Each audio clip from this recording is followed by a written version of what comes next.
Hello my dear students, ನಾನು ನಿಮ್ಮ Pavan sir.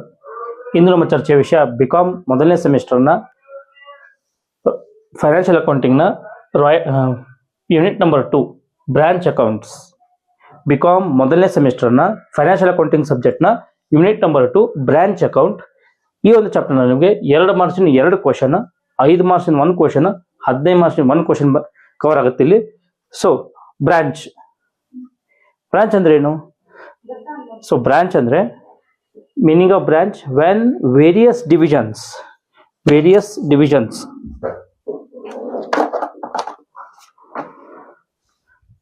so various divisions of a business are located in different places in a same city or different cities.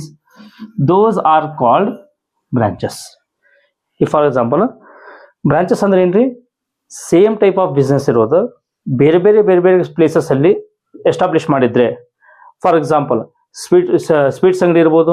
For example Mishra peda ಒಂದೇ place ನಲ್ಲಿ ಇಲ್ಲ, ಬೇರೆ ಊರುಗಳಲ್ಲಿ ಅದರದ್ದು branches ಇದೆ.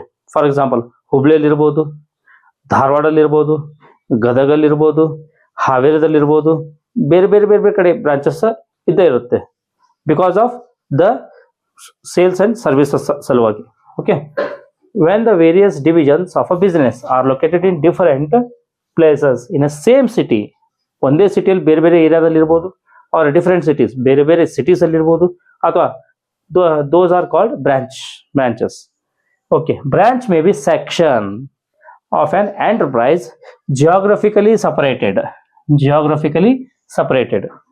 ಅಂದ್ರೆ ಪ್ರದೇಶಕ್ಕೆ ಅನುಗುಣವಾಗಿ. ಹುಬ್ಳಿ, ಧಾರವಾಡ, ಹಾವೇರಿ, ಆಮೇಲೆ ದಾವಣಗೆರೆ, ಆಮೇಲೆ ಇದೇ ತರ geographically separated from the rest of the business controlled by head office. ಇದರದ ಆಡಳಿತ ಹೆಡ್ ಆಫೀಸ್ ಕಡೆ ಇರುತ್ತೆ. ಬ್ರಾಂಚಸ್ ಆಡಳಿತ ಎಲ್ಲ ಹೆಡ್ ಆಫೀಸ್ ಕಡೆ ಇರುತ್ತೆ. ಹೆಡ್ ಆಫೀಸ್ ದವ್ರು ಯಾವ ತರ ಹೇಳ್ತಾರೋ ಆ ತರ ಬ್ರಾಂಚಸ್ ಫಾಲೋ ಮಾಡ್ತಾ ಇರ್ತಾರೆ. Okay, as a business grows ಅಂದ್ರೆ ಬಿಸ್ನೆಸ್ ಬೆಳೀತಾ ಹೋದಂಗೆಲ್ಲ it may open up branches in different towns. ಯಾವ ತರ ಬಿಸ್ನೆಸ್ ಬೆಳೀತಾ ಹೋಗುತ್ತಲ್ಲ ಅದೇ ತರ ಅವ್ರ ಬ್ರಾಂಚಸ್ ಅನ್ನ ಬೇರೆ ಕಡೆ ಎಸ್ಟಾಬ್ಲಿಷ್ ಮಾಡ್ತಾ ಹೋಗ್ತಾರೆ in cities in order to market its products services over a large territory so as to increase profits. ಲಾಭನ ಹೆಚ್ಚಿಗೆ ಮಾಡೋ ಸಲುವಾಗಿ ಈ ತರ ಬ್ರಾಂಚಸ್ ಓಪನ್ ಮಾಡ್ತಾ ಹೋಗ್ತಾರೆ ಇವರು. ಫಾರ್ ಎಕ್ಸಾಂಪಲ್ ಏನಿರ್ಬೋದಪ್ಪ? One example, commercial bank has branches in various places all over the country. ಇಲ್ಲಿ ನೋಡ್ರಿ, commercial banks all over the countries ಒಳಗೆ ತುಂಬಿಟ್ಟವ್ರಿ. ಫಾರ್ ಎಕ್ಸಾಂಪಲ್ ಯೂನಿಯನ್ ಬ್ಯಾಂಕ್ ಬರೀ ಕರ್ನಾಟಕದಲ್ಲಿ ಅಷ್ಟೇ ಅಲ್ಲ, ದೇಶದ ವಿವಿಧ ರಾಜ್ಯಗಳಲ್ಲೆಲ್ಲ ಯೂನಿಯನ್ ಬ್ಯಾಂಕ್ ಇದ್ದೇ ಇರುತ್ತೆ. ಸೊ ಎಸ್ ಬಿ ಐ ಇರುತ್ತೆ. ಸೊ ಕೆನರಾ ಬ್ಯಾಂಕ್ ಇರುತ್ತೆ. So commercial bank has branches in various places all over the country. ಅದೇ ರೀತಿ Bata company has branches in various places. Bata company shoes brand, ಅದು all over the country ಇದು ಇದ್ದೇ ಇದೆ. So Reliance company has various branches in all over the country. So branches ಮಾಡೋ ಉದ್ದೇಶ ಏನು? ಲಾಭವನ್ನು ಹೆಚ್ಚಿಗೆ ಮಾಡೋದು, ಜನರನ್ನ ಆದಷ್ಟು ಹೆಚ್ಚು ತಲುಪುವಂತ ಪ್ರಯತ್ನ ಮಾಡುತ್ತಿದ್ದು. ಸೊ ಇದ್ರ ಸಲುವಾಗಿ ಬ್ರಾಂಚಸ್ ಅನ್ನ ಓಪನ್ ಮಾಡ್ತಾರೆ. Objectives of or need for a branch accounts. Branch accounts ಎದಕ್ಕೆ ಬೇಕಪ್ಪ? ಒಂದೇದು, to know whether the branch should be expanded or closed. ಇಲ್ಲಿ ಬ್ರಾಂಚ್ ಎಕ್ಸ್ಪ್ಯಾಂಡ್ ಮಾಡಬೇಕು ಅಥವಾ ಕ್ಲೋಸ್ ಮಾಡಬೇಕು ಅಂತ ನಿರ್ಧರಿಸೋದಕ್ಕೆ ನಮಗೆ ಬ್ರಾಂಚ್ ಅಕೌಂಟ್ ಬೇಕಾಗ್ತೈತ್ರಿ.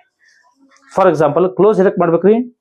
ಒಂದು ವೇಳೆ ಬ್ರಾಂಚ್ ಕಂಟಿನ್ಯೂಸ್ ಆಗಿ ಲಾಸ್ ಹೋಗೋ ನಡೆಯಕತ್ತೈತಪ್ಪ ಅಂತಂದ್ರೆ ಆ ಬ್ರಾಂಚ್ ಇಂದ ಏನು ಲಾಭ ಇಲ್ಲ ಅಂತ ಹೇಳೋ ಪಕ್ಷದಲ್ಲಿ ಅವಾಗ ನಾವು ಕ್ಲೋಸ್ ಮಾಡಬಹುದು. ಎಕ್ಸ್ಪ್ಯಾಂಡ್ ಇನ್ ದ ಸೆನ್ಸ್ ಏನ್ರಿ? ಬಿಸ್ನೆಸ್ ನಡೀತಾ ಇದೆ, ಇನ್ನೊಂದು ಸ್ವಲ್ಪ ಚೆನ್ನಾಗಿ ನಡೆಸಬೇಕು, ಎಕ್ಸ್ಪ್ಯಾಂಡ್ ಮಾಡಬೇಕು, ಸುಧಾರಿಸಬೇಕು, ಅಥವಾ ವಿಸ್ತಾರ ಮಾಡಬೇಕು, ಅಥವಾ ಇನ್ನೊಂದು ಸ್ವಲ್ಪ ಇಂಪ್ರೂವ್ಮೆಂಟ್ ಮಾಡ್ಬೇಕಂದ್ರೆ ನಾವು ಎಕ್ಸ್ಪ್ಯಾಂಡ್ ಮಾಡಬಹುದು. ಓಕೆ, ಒಂದನೇ ಕಾರಣ. ಎರಡನೇ ಕಾರಣ ಏನ್ರಿ? ಟು ಅಸೆಸ್ ಅಂದ್ರೆ ಏನು? ಅದ್ರ ಬಗ್ಗೆ ಸ್ಟಡಿ ಮಾಡೋದು. To assess the progress and performance of each branch.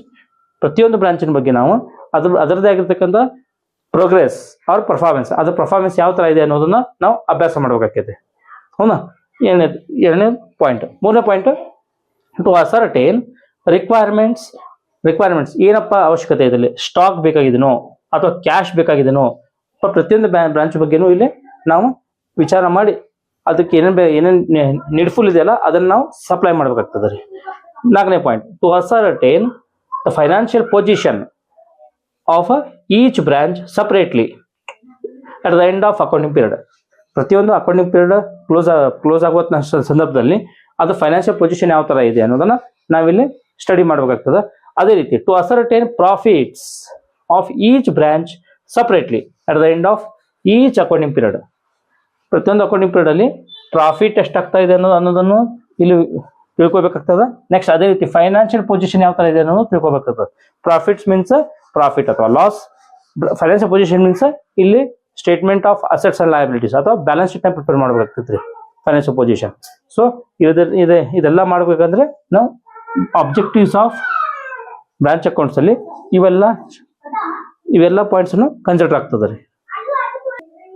Students, ನಂತರ ಆಬ್ಜೆಕ್ಟಿವ್ಸ್ ಆಫ್ ಬ್ರಾಂಚ್ ಆದ ನಂತರ ಟೈಪ್ಸ್ ಆಫ್ ಬ್ರಾಂಚಸ್. ಈ ಟೈಪ್ಸ್ ಆಫ್ ಬ್ರಾಂಚಸ್ ನಲ್ಲಿ ಹೋಮ್ ಬ್ರಾಂಚಸ್ ಅಂತ ಬರುತ್ತೆ ಮೊದಲನೇದು, ಎರಡನೇದು ಫಾರಿನ್ ಬ್ರಾಂಚಸ್. ಹೋಮ್ ಬ್ರಾಂಚಸ್ ನಲ್ಲಿ ಎರಡು ತರ, ಒಂದು ಡಿಪೆಂಡೆಂಟ್ ಬ್ರಾಂಚಸ್, ಇನ್ನೊಂದು ಇಂಡಿಪೆಂಡೆಂಟ್ ಬ್ರಾಂಚಸ್. ಅದೇ ರೀತಿ ಡಿಪೆಂಡೆಂಟ್ ಬ್ರಾಂಚಸ್ ಅಲ್ಲಿ ಸರ್ವಿಸ್ ಬ್ರಾಂಚಸ್, ಆಮೇಲೆ ರಿಟೇಲ್ ಸೆಲ್ಲಿಂಗ್ ಬ್ರಾಂಚಸ್. ಸೊ ಇಲ್ಲಿ ರಿಟೇಲ್ ಸೆಲ್ಲಿಂಗ್ ಬ್ರಾಂಚಸ್ ನಲ್ಲಿ ಮೂರು ತರ. ಒಂದೇದು goods transfer from head office at cost price ಅಂತ ಕರಿತೀವಿ, transfer from head office at cost price.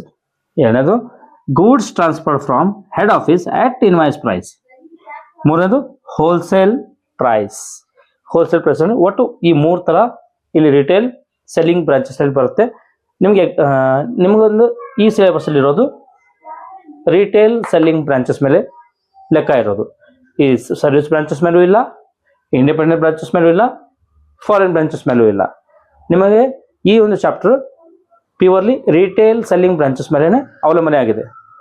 Maintaining the accounts of dependent branches ಅಥವಾ accounting system of dependent branches ಅಂತ ಕರಿತೀವಿ. Next step. ಸೊ ಅದ್ರಾಗ ಟೋಟಲ್ 4 ಮೆಥಡ್ ರೀ.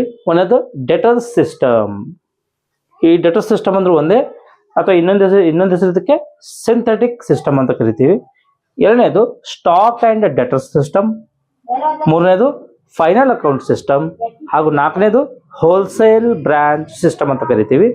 ಒಟ್ಟು ಈ ಒಂದು ಬ್ರಾಂಚ್ ಅಕೌಂಟ್ ನಲ್ಲಿ ನಿಮಗೆ 4 ಮೆಥಡ್ಸ್ ಆಫ್ ಅಕೌಂಟಿಂಗ್ ಬರುತ್ತೆ. ಸೊ ಕಾಸ್ಟ್ ಪ್ರೈಸ್ ಮೆಥಡ್ ಅಂದ್ರೆ ಏನಪ್ಪಾ ಅಂತಂದ್ರೆ, ಹೆಡ್ ಆಫೀಸ್ ದವರು ಯಾವ ಒಂದು ಬೆಲೆಗೆ ಗೂಡ್ಸ್ ನ ಖರೀದಿ ಮಾಡಿರ್ತಾರಲ್ಲ ಅದೇ ಬೆಲೆಗೆ ಬ್ರಾಂಚ್ಗೆ ಗೂಡ್ಸ್ ನ ಕಳಿಸ್ಬಿಡ್ತಾರೆ. Branch receives goods from head office at cost price and sell them for cash only. ಅಂದ್ರೆ ಇಲ್ಲಿ ಯಾವುದೇ ರೀತಿಯಾದಂತಹ ಪ್ರಾಫಿಟ್ ಅನ್ನ ಆಡ್ ಮಾಡಿರೋದಿಲ್ಲ. ಅವ್ರು ಯಾವ ರೀತಿ ಖರೀದಿ ಮಾಡಿರ್ತಾರೆ ಹೆಡ್ ಆಫೀಸ್ ದವರು ಅದೇ ರೀತಿಗೆ ಬ್ರಾಂಚ್ ಕಳಿಸ್ಬಿಡ್ತಾರೆ. ಮತ್ತೆ ಇಲ್ಲಿ ಮೊದಲನೇದು ಓನ್ಲಿ ಫಾರ್ ಕ್ಯಾಶ್ ಓನ್ಲಿ, ಅಂದ್ರೆ ಮಾರಾಟ ಮಾಡಬೇಕಾಗಿದ್ದು ಓನ್ಲಿ ಕ್ಯಾಶ್ ಓನ್ಲಿ, ಅಂದ್ರೆ ರೋಕಡ, ಅಂದ್ರೆ ಕ್ಯಾಶ್ ಅಂಡ್ ಕ್ಯಾರಿ ಮಾತ್ರ ವ್ಯಾಪಾರ ಆಗಬೇಕು. ಎರಡನೇದು branch receives goods from head office at cost price. ಇದು cost price. Sell them for cash as well as on credit. ಇಲ್ಲಿ ಕ್ಯಾಶ್ ಅಂಡ್ ಕ್ಯಾರಿನೂ ಮಾರಬಹುದು, ಇಲ್ಲಪ್ಪ ಅಂತಂದ್ರೆ ಕ್ರೆಡಿಟ್ ಬೇಸಿಸ್ ಮೇಲೆ ಬೇಕಾದ್ರೂ ಮಾರಾಟ ಮಾಡಬಹುದು. Invoice price. ಇನ್ವಾಯ್ಸ್ ಪ್ರೈಸ್ ಅಂದ್ರೆ ಏನಪ್ಪಾ ಅಂತಂದ್ರೆ, branches receive goods from head office at cost plus certain percentage of